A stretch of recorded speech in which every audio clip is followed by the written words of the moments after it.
Channel पे आप लोगों का हार्दिक स्वागत है। मैं नीलेश। विभिन्न प्रतियोगिता परीक्षाओं में पूछे जाने वाले गणित मैथमेटिक्स को शून्य से यानी बेसिक उसका जो कॉन्सेप्ट है उसको शून्य से लेकर के हम लोग आगे बढ़ेंगे। और इसी कड़ी में सबसे पहले हम संख्या के बारे में चर्चा करेंगे कि संख्या और संख्या पर आधारित प्रश्न को कैसे हम लोग हल करेंगे, कितने प्रकार की संख्याएं होती हैं उसको हम लोग कैसे पहचानेंगे और कैसे उन प्रश्नों को हल करेंगे। एकदम शून्य से जो कुछ नहीं भी जानते हैं उनके लिए भी ये वीडियो बहुत ही उपयोगी होने वाला है, तो इसको लास्ट तक जरूर देखिएगा। आइए संख्याओं पर आधारित प्रश्न को समझने के लिए सबसे पहले संख्या समझते हैं कि संख्याएं होती कितनी प्रकार की हैं। उस कड़ी में सबसे पहले देखिए संख्या, जो भी संख्याएं हम लिखते हैं 1, 2, 3, 5, √6 या कुछ भी, तो इस संख्याओं का जो क्लासिफिकेशन किया गया है कि इन संख्याओं को हम पहचानेंगे कैसे कि इन संख्याओं को हम लोग क्या कहते हैं। उस कड़ी में सबसे पहला हम लोग देखते हैं कि प्राकृत संख्या।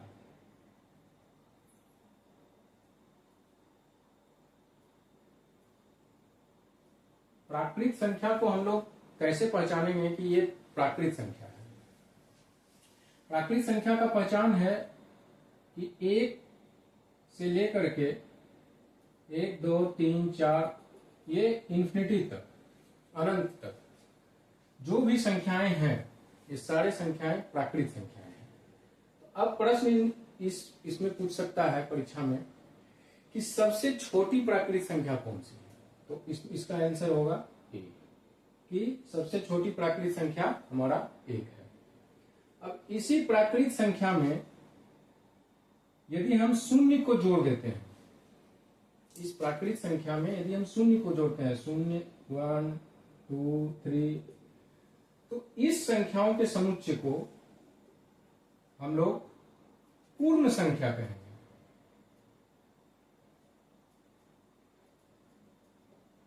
इन संख्याओं के समुच्चय को हम लोग पूर्ण संख्या कहेंगे। अब मान लिया जाए प्रश्न आ जाए परीक्षा में कि सबसे छोटी पूर्ण संख्या कौन सी है, तो सबसे छोटी पूर्ण संख्या कौन सी होगी? 0, क्योंकि हमारा पूर्ण संख्या का समुच्चय जो है 0 को जोड़ने के बाद ही पूर्ण संख्या का समुच्चय बनता है। तो सबसे छोटी पूर्ण संख्या 0 से स्टार्ट होकर के 1, 2, 3, 4, 5, 6 अनंत तक जाएगी। प्राकृत संख्या हो गया, पूर्ण संख्या हो गया। अब हम लोग समझेंगे संख्या में सम संख्या।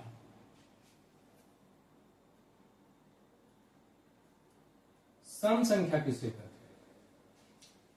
जिस संख्या का इकाई अंक 2 हो या 2 से पूर्णतः विभाज्य हो, वैसी संख्याओं को हम लोग सम संख्या कहते हैं। जैसे 22, इसका इकाई अंक क्या है? 2 है, ये 22 क्या हो गया? सम संख्या। 26, इसका इकाई अंक क्या है? 6, तो ये भी 2 से पूर्णतः विभाजित है, तो इसका मतलब है कि ये संख्या जो है सम संख्या है। या किसी संख्या का इकाई अंक 0 हो, एक तो हुआ कि इकाई अंक 2 हो या 2 से विभाजित हो, या इकाई अंक 0 हो, जैसे 10, 20, 50, तो इस सब का इकाई अंक 0 है, तो इसका मतलब यह है कि ये संख्या सम संख्या है और 2 से पूर्णतः विभाजित है। तो जो भी सम संख्या है वह 2 से पूर्णतः विभाजित होगा, वैसी संख्याओं को हम लोग सम संख्या कहेंगे।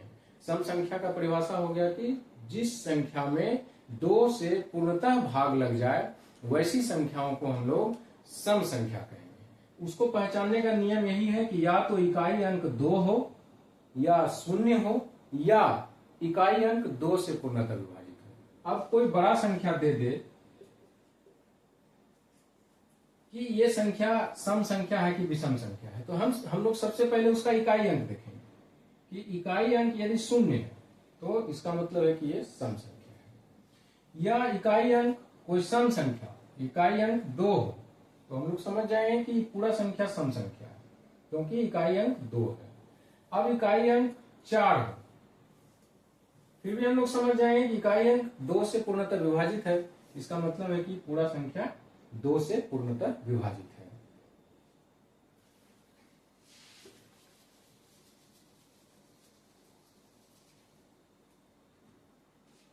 अब हम लोग आते हैं विषम संख्या।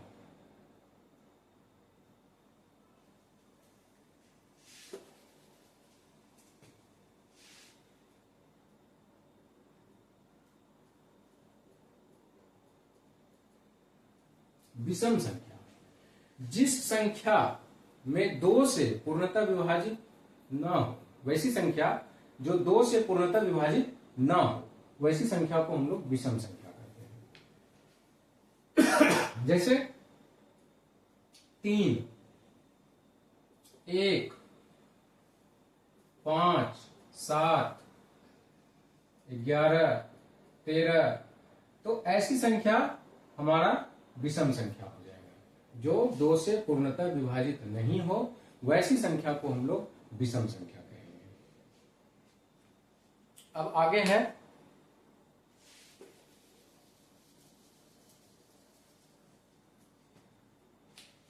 परिमेय संख्या। परिमेय संख्या, परिमेय संख्या क्या होता है? जिस संख्या को हम लोग P/Q के रूप में लिख सकें, डिनोट कर सकें, उसे हम लोग परिमेय संख्या कहेंगे। जैसे 4/3, 5/7 और Q is equal to not 0, Q का मान 0 नहीं होना चाहिए, तो उसे हम लोग परिमेय संख्या कहेंगे।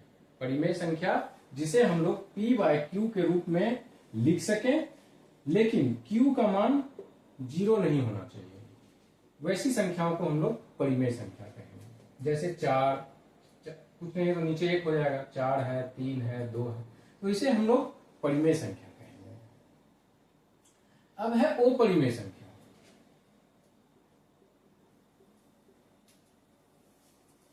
अपरिमेय संख्या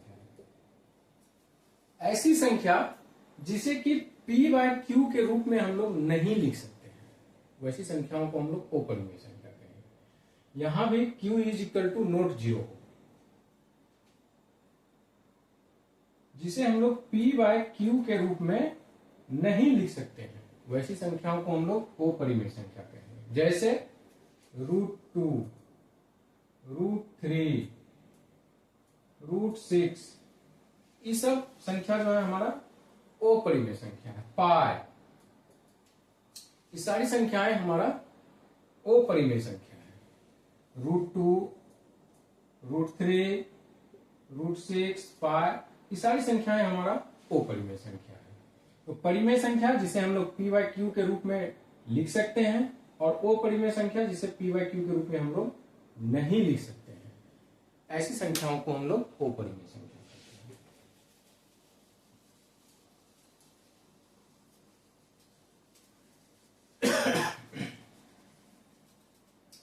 अब आते हैं हम लोग नेक्स्ट भाज्य संख्या।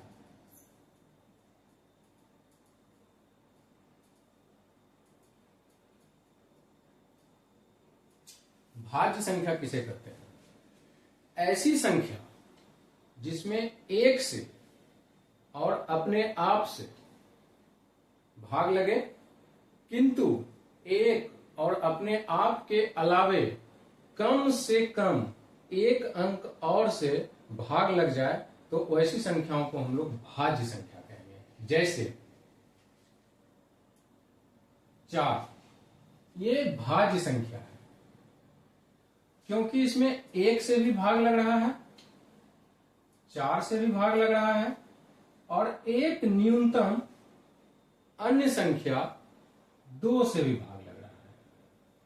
तो क्या हुआ था कि एक से अपने आप से और कम से कम एक संख्या और से जिस संख्या में भाग लग जाए वैसी संख्या को हम लोग भाज्य संख्या कहते हैं। तो इसमें 2 से भी भाग लग रहा है, तो 4 क्या हो गया हमारा भाज्य संख्या। भाज्य संख्या का परिभाषा क्या हुआ, एक से अपने आप से एवं किसी अन्य से न्यूनतम किसी एक अन्य संख्या से भी उसमें भाग लगे तो ऐसी संख्या को हम लोग भाज्य संख्या कहेंगे। अब आता है अभाज्य संख्या।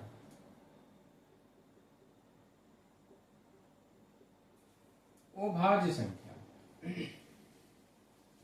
अभाज्य संख्या होता है कि जिस संख्या में एक से और अपने आप से भाग लगे, इसके अलावे तीसरा किसी नंबर से उसमें भाग ना लगे तो वैसी संख्या को हम लोग अभाज्य संख्या कहते हैं।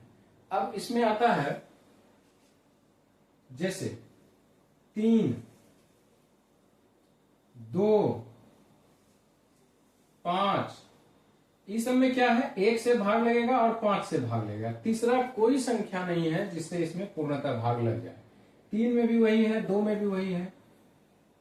परीक्षाओं में पूछा जाता है कि सबसे छोटी अभाज्य संख्या कौन सी है, सबसे छोटी अभाज्य संख्या। तो सबसे छोटी अभाज्य संख्या हमारा 2 होता है। हालांकि 2 सम संख्या भी है, लेकिन इसमें एक से और अपने आप के अलावे अन्य किसी संख्या से भाग नहीं लगता है, इसलिए 2 सबसे छोटी अभाज्य संख्या कहलाया जाता है। तो भाज्य संख्या वैसी संख्या जिसमें एक से अपने आप से एवं अन्य तीसरे नंबर से भी भाग लग जाए तो उसे भाज्य संख्या कहते हैं। जैसे 4 है, 1 से लग रहा है, 4 से लग रहा है और 2 से भी लग रहा है। किंतु अभाज्य संख्या में एक से अपने आप से एवं किसी तीसरे नंबर से भाग ना लगे तो उसे हम लोग अभाज्य संख्या कहेंगे। और सबसे छोटी अभाज्य संख्या 2।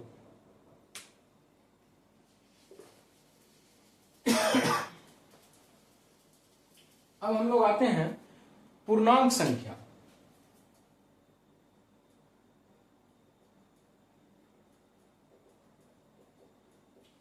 पूर्णांक संख्या किसे कहते हैं? पूर्णांक संख्या को हम लोग -1, -2, -3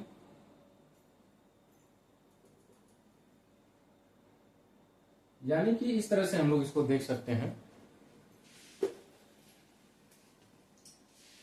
0, 1, 2, 3, 4, 5, 6 एवं -1, -2, -3, -4 ये सारी संख्याएं हमारा पूर्णांक संख्या कहलाता है। ये सारी संख्या हमारा पूर्णांक संख्या कहलाता है, जिसको कि हम लोग शून्य से एक तरफ माइनस की ओर जा सकते हैं, एक तरफ प्लस की ओर जा सकते हैं, उसे पूर्णांक संख्या कहा जाता है। ऐसी संख्याओं को हम लोग पूर्णांक संख्या कहेंगे। अब संख्या में हम लोग देखते हैं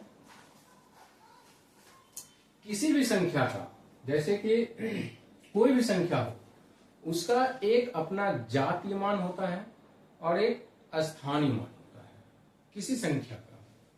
अब कोई संख्या हम लोग लिखते हैं जैसे 356। 356 यदि हम लिखते हैं तो इसमें यदि हमसे पूछा जाएगा 5 का जातीय मान, तो 5 का जातीय मान 5 ही होगा। 5 का जातीय मान 5 होगा और 5 का स्थानीय मान, 5 का स्थानीय मान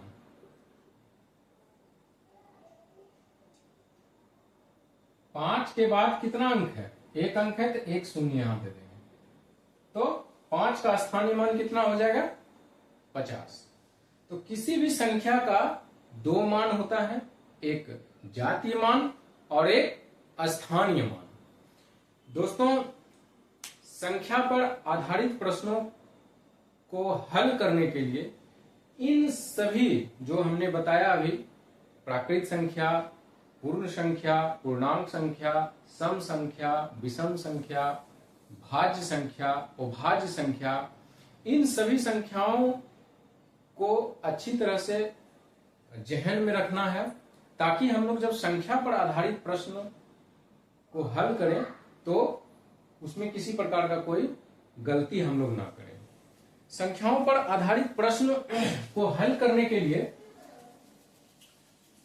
हम लोग नेक्स्ट वीडियो में देखेंगे विभाज्यता का नियम, कि 2 से विभाज्यता का नियम, 3 से विभाज्यता का नियम, कि कोई संख्या मुझे दिया गया है तो हमको कैसे पता चलेगा कि ये संख्या 2 से पूर्णतः विभाजित है। कोई संख्या दिया गया है, कैसे पता चलाएंगे हम कि ये संख्या 3 से पूर्णतः विभाजित है, 4 से पूर्णतः विभाजित है।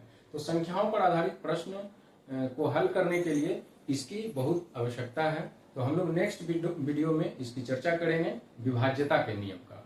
धन्यवाद।